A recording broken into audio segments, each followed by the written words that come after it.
Hi ಎಲ್ರಿಗೂ ನಮಸ್ಕಾರ. Welcome to my new vlog.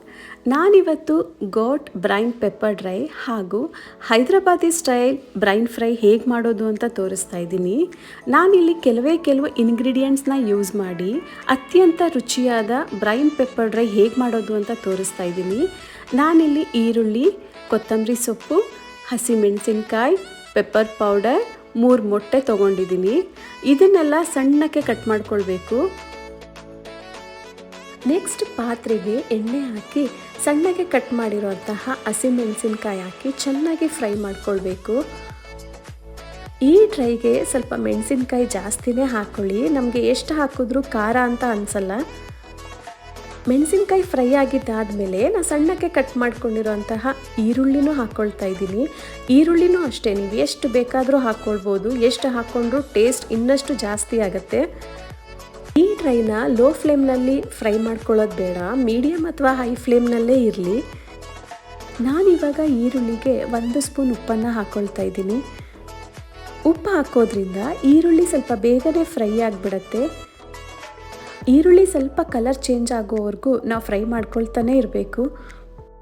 ನಾನಿಲ್ಲಿ ಯಾವುದೇ ರೀತಿಯ ಪೇಸ್ಟ್ ಆಗಲಿ ಟೊಮೆಟೊ ಆಗಲಿ ಯೂಸ್ ಮಾಡ್ತಾ ಇಲ್ಲ.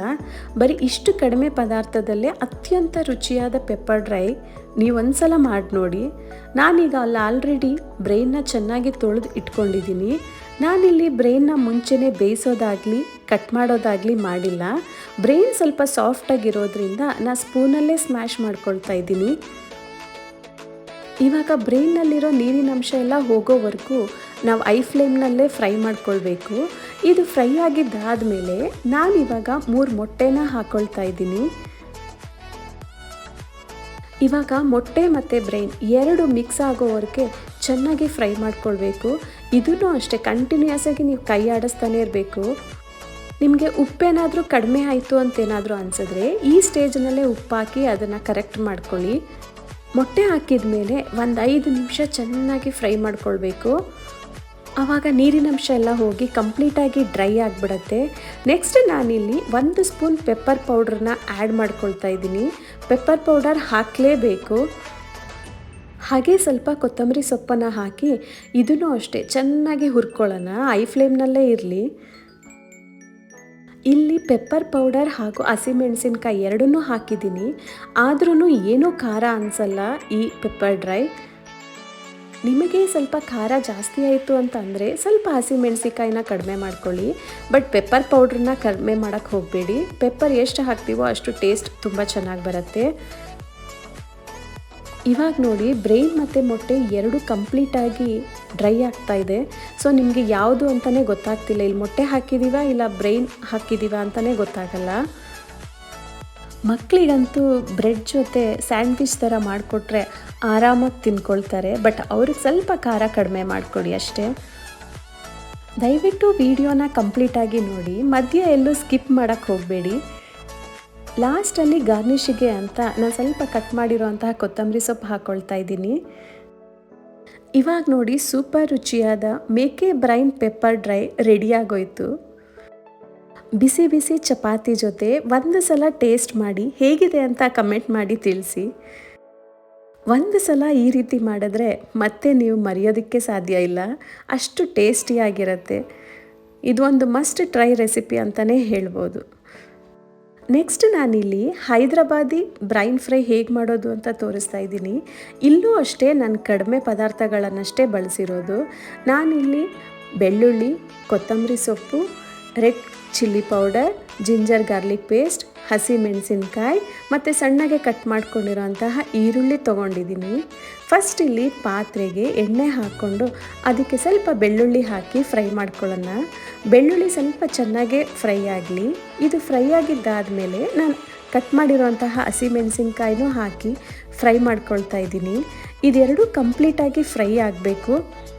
ಈ ರೆಸಿಪಿ 5 ನಿಮಿಷದಲ್ಲೇ ಬೇಗ ಆಗಿಬಿಡತ್ತೆ. ಇವಾಗ ನಾನು ಇದಕ್ಕೆ ಕಟ್ ಮಾಡಿರುವಂತಹ ಈರುಳ್ಳಿ ಹಾಕ್ಕೊಳ್ತಾ ಇದ್ದೀನಿ. ನಾನಿಲ್ಲಿ ಟೊಮೆಟೊ ಆಗಲಿ ನೀರನ್ನಾಗಲಿ ಆ್ಯಡ್ ಮಾಡ್ಕೊಳ್ತಾ ಇಲ್ಲ. ಸ್ವಲ್ಪ ಎಣ್ಣೆ ಜಾಸ್ತಿ ಹಾಕ್ಕೊಳ್ಳಿ. ಎಣ್ಣೆಲೇ ಬ್ರೈನ್ ಫ್ರೈ ಆಗಬೇಕು, ಆವಾಗೇ ಟೇಸ್ಟ್ ಸಖತ್ತಾಗಿ ಬರುತ್ತೆ. ಈರುಳ್ಳಿ ಸ್ವಲ್ಪ ರೋಸ್ಟ್ ಆಗೋವರೆಗೂ ಫ್ರೈ ಮಾಡಿಬಿಟ್ಟು ನಾನು ಅದಕ್ಕೆ 1 ಸ್ಪೂನ್ ಉಪ್ಪನ್ನು ಹಾಕ್ಕೊಳ್ತಾ ಇದ್ದೀನಿ. ಇಲ್ಲಿ ಉಪ್ಪು ಹಾಕೋದ್ರಿಂದ ಈರುಳ್ಳಿ ಸ್ವಲ್ಪ ಬೇಗ ಬೇಯುತ್ತೆ ಮತ್ತು ಕಲರು ಬೇಗ ಚೇಂಜ್ ಆಗಿಬಿಡತ್ತೆ. ಈರುಳ್ಳಿ ಕಂಪ್ಲೀಟಾಗಿ ಫ್ರೈ ಆಗಿದ್ದಾದಮೇಲೆ ನಾನಿಲ್ಲಿ 1 ಸ್ಪೂನ್ ಆಗೋಷ್ಟು ಜಿಂಜರ್ ಗಾರ್ಲಿಕ್ ಪೇಸ್ಟ್ ಹಾಕ್ಕೊಳ್ತಾ ಇದ್ದೀನಿ. ಜಿಂಜರ್ ಗಾರ್ಲಿಕ್ ಪೇಸ್ಟ್ ಹಸಿ ವಾಸನೆ ಹೋಗೋವರೆಗೂ ಕಂಪ್ಲೀಟಾಗಿ ಫ್ರೈ ಮಾಡ್ಕೊಳ್ಬೇಕು. ನಾನಿಲ್ಲಿ ಹಾಕಿರೋ ಎಲ್ಲ ಇಂಗ್ರೀಡಿಯೆಂಟ್ಸು ಎಣ್ಣೆಲೇ ಫ್ರೈ ಆಗಬೇಕು. ಈ ರೆಸಿಪಿನೂ ಅಷ್ಟೇ ತುಂಬ ಬೇಗ ಆಗಿಬಿಡತ್ತೆ. ನೆಕ್ಸ್ಟ್ ನಾನಿಲ್ಲಿ ಇದಕ್ಕೆ 1-2 ಸ್ಪೂನ್ ಆಗೋಷ್ಟು ಚಿಲ್ಲಿ ಪೌಡರ್ ಹಾಕ್ಕೊಳ್ತಾ ಇದ್ದೀನಿ. ಚಿಲ್ಲಿ ಪೌಡರ್ ಹಾಕಿದಾಗೂ ಅಷ್ಟೇ ನೋಡಿ ಎಣ್ಣೆಲೇ ಫ್ರೈ ಮಾಡ್ಕೊಳ್ತಾ ಇರೋದು. ಇದು 1-2 ನಿಮಿಷ ಫ್ರೈ ಆದಮೇಲೆ ನಾನು ಆಲ್ರೆಡಿ ಚೆನ್ನಾಗಿ ತೊಳೆದಿಟ್ಕೊಂಡಿರೋ ಹಾಗೆ ಸಣ್ಣದಾಗಿ ಕಟ್ ಮಾಡ್ಕೊಂಡಿರೋ ಬ್ರೈನ್ನ ಹಾಕ್ಕೊಳ್ತಾ ಇದ್ದೀನಿ. ಬ್ರೈನ್ ಹಾಕಿದ ಮೇಲೆ ನಾವು ಸ್ಪೂನ್ನ ತುಂಬ ಜೋರಾಗಿ ಆಡಿಸೋದು ಬೇಕಾಗಲ್ಲ, ಏಕೆಂದರೆ ಬ್ರೈನ್ ತುಂಬ ಸಾಫ್ಟಾಗಿರೋದ್ರಿಂದ ಬೇಗ ಸ್ಮ್ಯಾಶ್ ಆಗಿಬಿಡತ್ತೆ.